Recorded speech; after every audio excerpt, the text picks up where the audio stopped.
Assalamualaikum warahmatullahi wabarakatuh. Hai anak-anak, apa kabar semua? Alhamdulillah, kita berjumpa lagi di materi IPA kelas 9. Bahasan kita kali ini adalah tentang kemagnetan. Sudah siap semua? Baik, apa saja yang akan kita pelajari pada pertemuan kita kali ini? Ya, materi yang akan kita pelajari terdiri atas sejarah magnet, macam-macam magnet, kutub-kutub magnet, sifat magnet, bahan magnetik dan non-magnetik, magnet elementer, membuat dan menghilangkan sifat magnet, magnet sementara dan tetap. Baik, langsung saja kita mulai materi kita yang pertama. Sejarah magnet. Penemuan magnet dikaitkan dengan Magnus, yaitu seorang anak pengembala yang berasal dari kota Magnesia, Asia Kecil, Yunani. Dalam mengembala, Magnus suka membawa tongkat kayu yang dilengkapi alas besi. Suatu hari ketika sedang menjelajahi Gunung Ida, dia meletakkan tongkatnya pada sebuah batu yang kehitam-hitaman. Alas besi tongkatnya menempel pada batu tersebut. Dia menjadi sangat ketakutan. Dia berpikir ada arwah berada di bawah batu tersebut yang mencoba untuk menahan tongkat kayunya. Ternyata batu kehitaman itu merupakan biji besi yang disebut magnetit. Selanjutnya macam-macam magnet. Nah, dari penjelasan pertama tadi, manusia akhirnya bisa menemukan macam-macam magnet. Ya, magnet sendiri terbagi menjadi dua, ada magnet alam dan magnet buatan. Magnet alam yang baru saja pertama kali ditemukan oleh Magnus tadi, yaitu magnetit ya, batu magnetit ya, yang warnanya agak kehitaman. Di sini diujikan dengan didekatkan pada beberapa paku yang terbuat dari besi. Ya, kemudian ada magnet buatan. Magnet buatan adalah magnet yang sengaja dibuat dengan tujuan tertentu, anak-anak. Ya, di sini magnet tersebut bisa dibuat dengan berbagai bentuk ya, sesuai dengan kebutuhannya. Di antaranya ada magnet batang, magnet silinder, magnet jarum, magnet ladam atau tapal kuda, dan magnet lingkaran. Kutub-kutub magnet. Magnet terdiri atas dua kutub, anak-anak. Ada kutub utara dan selatan. Ya, kutub utara magnet mengarah ke utara bumi. Sedangkan kutub selatan magnet mengarah ke selatan bumi. Nah, perhatikan gambar di samping, ini salah satu magnet bentuk batang. Ya, tanda panah yang keluar dan masuk menunjukkan garis gaya magnet, anak-anak. Jadi, kekuatan dari magnet itu sendiri terletak pada kutubnya. Namun, garis gaya magnet yang dihasilkan dari masing-masing kutub-kutub magnet, ya, dari kutub utaranya itu mengarah keluar garis gaya magnetnya. Kemudian, bagian selatan kutubnya, garis gaya magnetnya menuju ke dalam.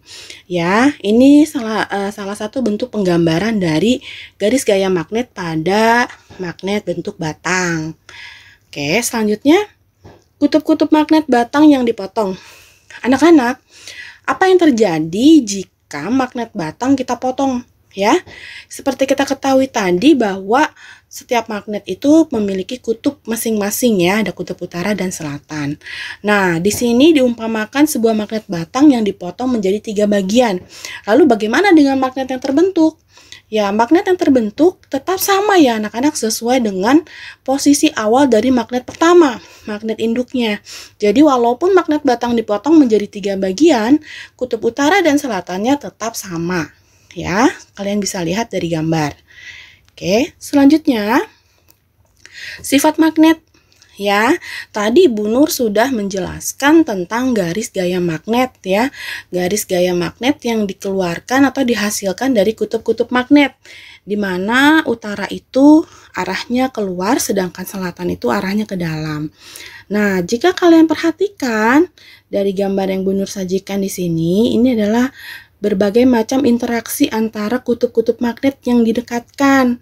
Lihat anak-anak, Di sini pada magnet pada sisi kiri, ya, di sini ada ujung-ujung atau kutub-kutub magnet yang didekatkan dengan kutub yang berbeda. Ya, ada 2 buah magnet masing-masing didekatkan kutub yang berbeda, maka terjadi interaksi tarik-menarik. Bagaimana proses ini terjadi? Proses ini terjadi karena garis gaya magnet dari kutub utara akan keluar, kemudian akan masuk ke dalam garis gaya magnet itu akan masuk ke dalam kutub selatan pada magnet yang lainnya. Nah, seperti gambar yang ada di sebelah kiri, atas dan bawah, ya. Kemudian interaksi pada bagian kanan, gambar bagian kanan di sini interaksinya jika kutub-kutub magnet yang didekatkan adalah kutub-kutub yang sama. Bagian atas utara dengan utara, jika didekatkan, maka karena garis gaya magnetnya sama-sama keluar arahnya, maka akan saling meniadakan, ya, interaksinya tolak-menolak. Begitupun jika yang didekatkan adalah sama-sama kutub selatan, ya, akhirnya nanti garis gaya magnetnya masing-masing masuk ke dalam kutubnya masing-masing. Nah, di sini pun tidak terjadi interaksi tarik-menarik, tetapi tolak-menolak, ya. Jadi, sifat magnet ini ditentukan berdasarkan interaksi antara garis-garis gaya magnet yang dihasilkan pada kutub-kutub magnetnya, ya, seperti itu. Jadi kesimpulannya, jika kutub yang berbeda didekatkan, maka dia akan tarik-menarik. Sedangkan kutub yang sama jika didekatkan, maka akan tolak-menolak. Oke, selanjutnya, bahan magnetik dan non-magnetik.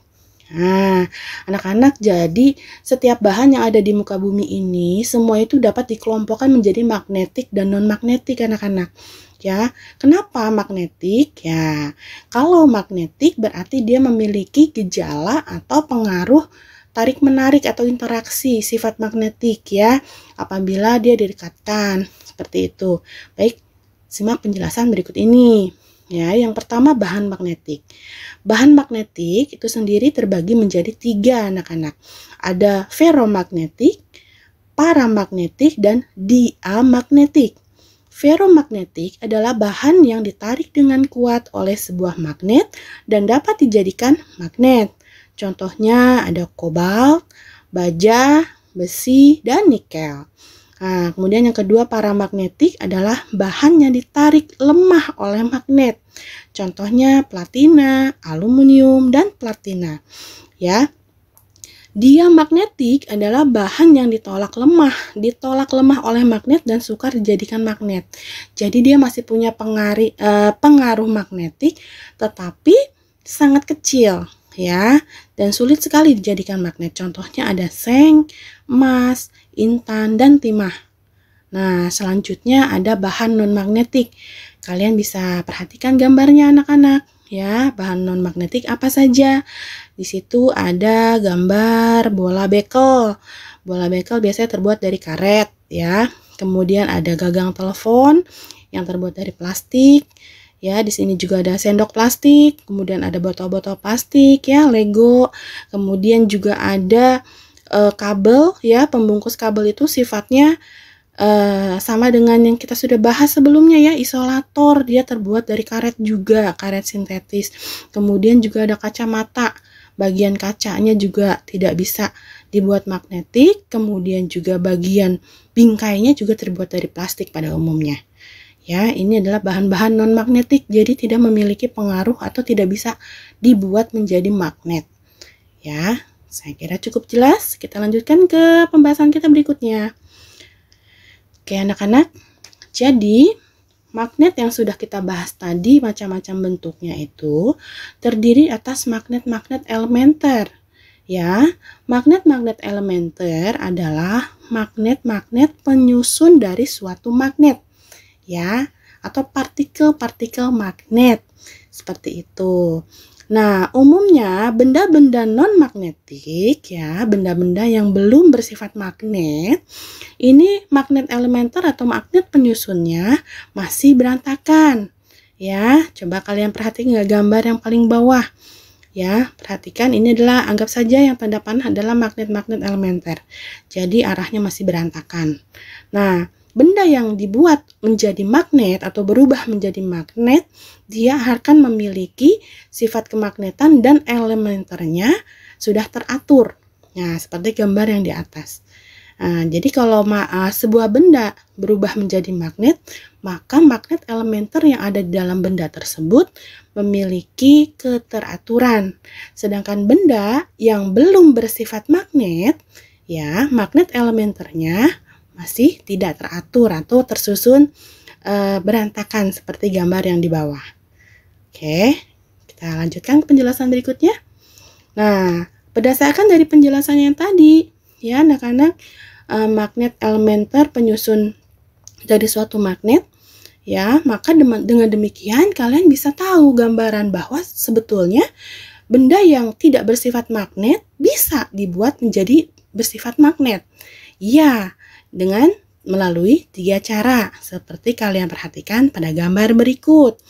Yang pertama adalah cara membuat magnet dengan cara digosok, ya, yang bagian paling kiri. Nah, cara penggosokannya tidak seperti kalian menggosok pakaian atau menyikat suatu bahan, tapi menggosok dengan arah yang satu arah, yang searah.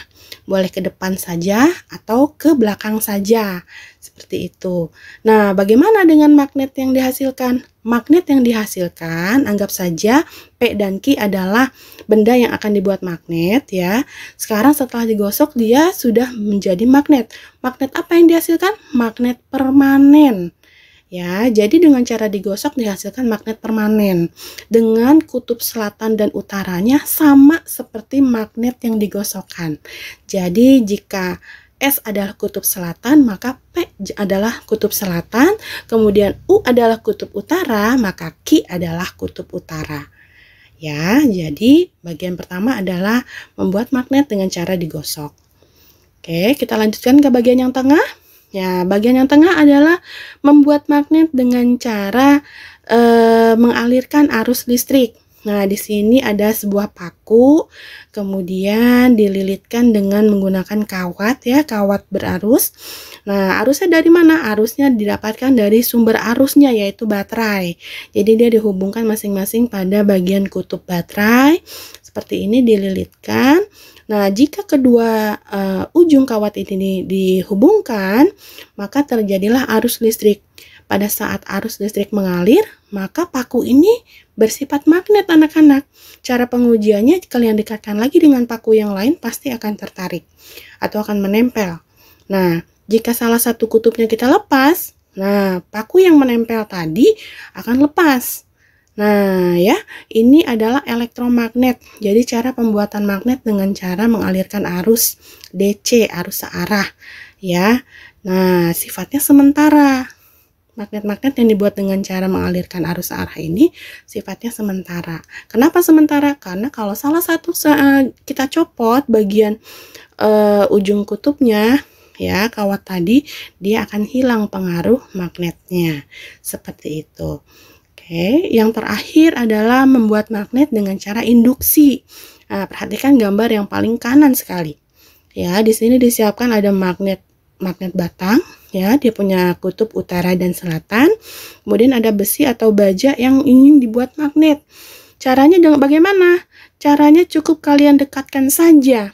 Ingat anak-anak, didekatkan saja tanpa ditempelkan, nanti dia akan masuk ke dalam medan magnet. Jadi medan magnet adalah ruang di sekitar magnet yang memiliki pengaruh magnetik. Jadi jika kita masukkan ke dalam ruangnya, maka si besi atau baja ini akan memiliki sifat magnetik. Pengujiannya bagaimana? Betul atau tidaknya? Ya, kalian amati di situ bagian ujung bawah besi atau bajanya itu ada paku. Nah, jika paku itu menempel, berarti besi dan baja ini sudah bersifat magnetis. Tetapi jika kita jauhkan misalnya, maka besi atau baja ini sifat magnetiknya juga hilang. Nah, ini adalah cara pembuatan magnet dengan cara induksi. Ya, dengan cara induksi hasilnya adalah magnet sementara. Ya, karena jika keluar dari medan magnetnya, sifat magnetnya akan hilang. Seperti itu. Ibu kira sudah cukup ya untuk materi yang ini. Kita lanjutkan ke materi berikutnya. Nah, jika kita bisa membuat magnet atau membuat sebuah benda menjadi magnetis, kita pun bisa menghilangkan sifat magnetnya. Bagaimana caranya? Oke, di sini Ibu sudah tampilkan ada 3 cara.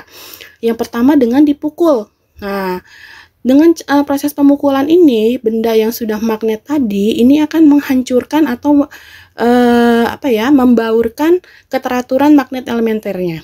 Ya, kalau sifat magnet itu elementernya kan teratur, maka dengan cara dipukul elementernya akan berantakan. Dengan demikian sifat magnetnya akan hilang.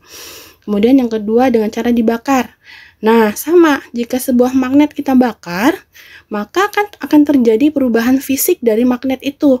Nah, perubahan fisik ini menyebabkan sekali lagi magnet elementer penyusun magnet tersebut akan berantakan. Maka sifat magnetnya pun akan hilang. Dan terakhir, dialiri arus listrik AC atau arus bolak-balik. Nah, kalau membuat magnet dengan arus DC, maka menghilangkannya dengan arus AC. Sama anak-anak, ketika arusnya bolak-balik, maka magnet elementer pun akan berantakan. Akhirnya, magnet tadi akan hilang sifat kemagnetannya. Seperti itu. Oke, selanjutnya dari penjelasan tadi yang sudah Bu Nur jelaskan, kalian bisa membagi magnet menjadi 2. Ada magnet sementara dan magnet tetap. Nah, magnet sementara jadi adalah magnet-magnet yang kehilangan sifat kemagnetannya ketika penyebab sifat-sifat kemagnetannya dihilangkan. Gitu. Elektromagnet dan magnet-magnet yang dibuat dari besi lunak termasuk magnet sementara. Nah, dari penjelasan Bu Nur, tadi magnet sementara adalah magnet yang dibuat dengan cara induksi dan dengan cara dialiri arus DC. Itu adalah magnet sementara. Sedangkan magnet tetap atau permanen adalah magnet-magnet yang tidak kehilangan sifat kemagnetannya ketika penyebab sifat-sifat kemagnetannya dihilangkan. Magnet-magnet yang terbuat dari baja termasuk magnet permanen. Nah, ini kalau dari cara pembuatan tadi dihasilkan dari cara membuat magnet dengan cara menggosok. Ya. Oke, materi kita sudah selesai. Terima kasih kalian sudah menyimak penjelasan Bu Nur. Silakan kalian perbanyak lagi referensi bacaan kalian untuk menambah wawasan kalian tentang kemagnetan. Kita akan ketemu lagi pada kemagnetan bagian kedua. Wassalamualaikum warahmatullahi wabarakatuh.